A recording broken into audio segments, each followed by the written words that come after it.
I wanted to talk about exercising the confidence muscle because some people are born with it, or maybe there's a facade that you may see that you be like, wow, this person's really confident.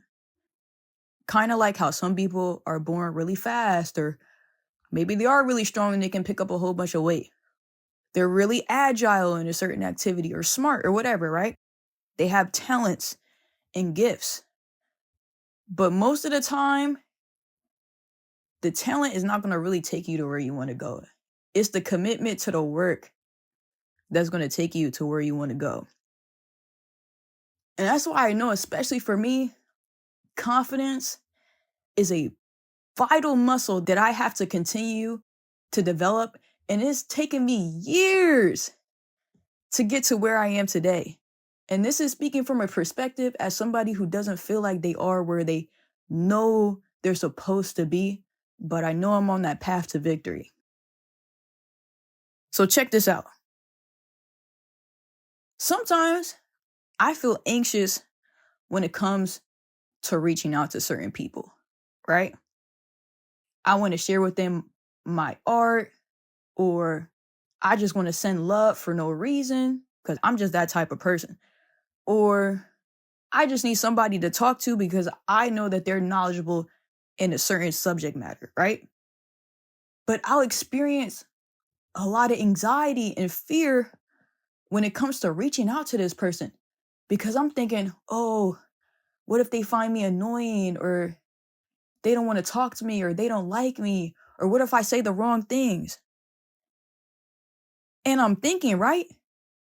9 times out of 10, this person consensually accepted my request to connect. This person either told somebody else that I know that they can pass their information along to me so I can build a relationship with them, whether it's short-term and temporary or lifetime, or, and this is usually the case, this person looked me in the eye and gave me their contact information. Especially when somebody goes beyond just wanting to connect on social media and they willingly give me their phone number, I need to remember that they opened the door for me to establish a connection to them. So when I do reach out to them, wanting to share who I am as an individual on this earth, I should feel no shame for wanting to continue to cultivate our relationship. And sometimes I can be down on myself because that person might not respond immediately. And it could be for whatever reason. Maybe they are annoyed with me and they don't want to respond, because I know how that feels as well. I remember some people, I would give them my contact information and they would spam me with texts and calls, and I'm just overwhelmed with their energy because at the end of the day, I'm not their messiah. I'm just a messenger. I cannot save them. We all have to save ourselves at the end of the day. So I know what it's like to be bombarded with information you don't really want to deal with.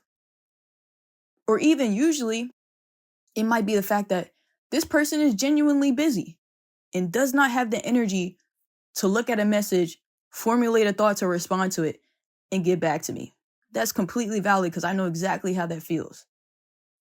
And I am guilty to not responding to some people to this day. And I need to go back and respond to them. And I just pray for self-forgiveness and forgiveness from them to not hold that against me. But another thing too, if you truly care about connecting with this person, and at least for me, this just goes for multiple people. Like I got multiple people that I'm like, wow, I really want to build a stronger relationship with this individual, but they're slower to interact with me. Like sometimes I feel like I'm putting more energy into it than they are. And that's really just up to me to figure out what's worth my time and what's not, and how it aligns with my purpose. But if you really care enough and you really want to establish a connection with that person, keep knocking on the door. I used to be the type of person, especially back in my teenage years, when I was really young as a teenager, and like, you know, the kiddies are dating and things like that, and it's puppy love and stuff, and people are trying to make friends.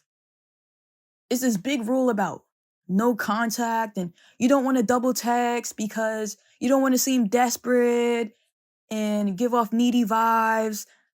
That's what happens when you're a double texter. But then I'm like, sitting around waiting for this person to come to me is not doing anything. So compared to who I was when I was a child, yo, I will double text somebody in a heartbeat. I'll double text you in a heartbeat because I need to put in my work and develop myself to exercise that confidence muscle so that when it really matters and I'm in the big dog house and I'm in front of somebody like Mr. Wonderful pitching my soul out, I have to be ready, 10 toes down, ready for the performance. If I'm on a stage, tens of thousands of people around me, or on the court, tens of thousands of people around me, I gotta be 10 toes. There is no room for insecurity. There is no room for wavering. I'm in a trance and we're completing the transmission. It is what it is. And I can't lie. It can feel very embarrassing. It can feel very awkward. Sometimes I have anxiety so bad when I reach out to somebody that my body is physically shaking from head to toe. But I still click send, or I still make the call. And especially too, as I've gone to more networking events and been surrounded by more strangers, because when I was growing up, I used to be a wallflower. Like, yo, you wouldn't catch me dead talking to people. Like, I'm an introvert. I truly am an introvert. But when it's time to perform, it's time to perform. And as I continue to have more conversations with my fellow humans, I start realizing they have the same or different insecurities and flaws as me. They're also stuttering when they speak. They're also sometimes saying silly things. But what's going to separate you from them is that you keep going. That's really it. There is no special formula to it. You don't have to be extra talented and yada, yada, yada. If that's really your purpose and really your path and you know it in your heart, you have to keep going at it like a psycho, like you're mining for oil. It's just going to take that one time for me to strike it. I might have been digging nothing but dirt piles all day, but it just takes that one time to strike gold. And the rest is history. So this is definitely a big message for myself to remember. Like, just keep going. Also, make sure you recover too. Like recently, I went to a networking event and one of the people that I would describe as a desirable somebody to the mass of us was talking. And I knew I had to make sure to make myself stand out some way. Especially too being a female and I'm surrounded by mainly men, I gotta stay 10 toes in self. So I had said something loudly in front of the group and I'm not really thinking it all the way through. I'm just trying to make myself known and exercise that confidence muscle. And the person was like, when did I say that? Don't put words in my mouth. And a younger version of me probably would have went into the bathroom and cried.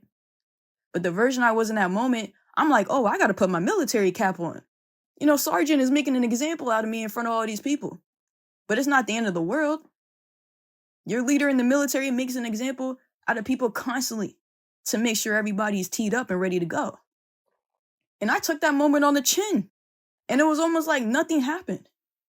But like I said, if I was a younger version of myself, I would have made it into a whole thing, felt some type of way about myself. Oh man, I said the wrong thing. And he made an example out of me in front of everybody. But in that moment, I knew to treat that as an opportunity. I said, yes, sir, no, sir. I really treated it like I was a soldier in the military getting yelled at in formation. It's not personal. It's just business. And especially in military settings, they're putting the pressure on you to make sure that when it's truly go time and we're in an active war zone, we not only successfully complete the mission, but everybody gets to come back home safe. That is so vital. Like, these are the things, especially as civilians and everyday people, we take for granted. And that's just a quick words of wisdom I wanted to share today with y'all. See you on the flip.